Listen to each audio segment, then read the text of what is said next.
Now that we're on the cusp of kids age 5 to 11 being vaccinated against COVID, let's take a little more of a close look at how that age group fares against the virus. But to do that, I'm actually going to start by looking at the complete opposite end of the age spectrum. We're starting by showing you the number of fully vaccinated people who have died so far in Connecticut. 98 out of over 2.4 million people, and 78 of those 98 have been people age 75 and up.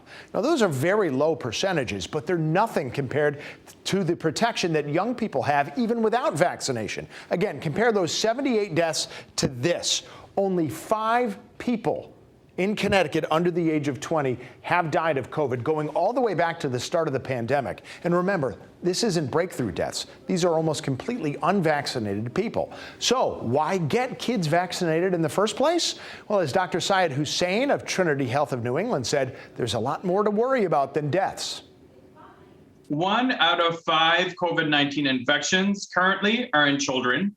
And the month of August saw a record 30,000 pediatric hospitalizations. So while infections have remained lower, they have gone up over the last several months. And we don't want our children to come down with moderate to severe COVID-19 disease or complications related to that. As resistant as kids are, they're still far better off being vaccinated. And maybe even more importantly, the people around the kids are better off too.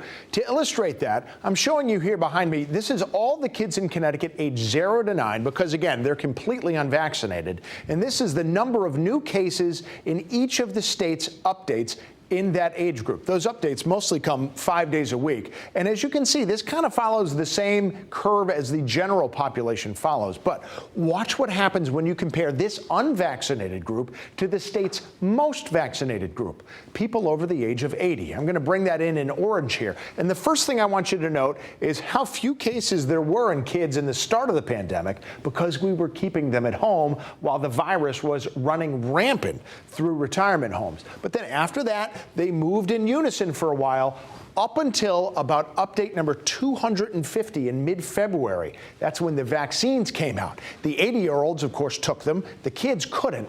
And look what happened. The kids had the same bump in cases both in April and in the Delta wave over the summer that everybody else had. But again, in orange, look at this. Transmission cut way, way down in the highly vaccinated 80-year-old group. It's clear as day, almost a flat line for them.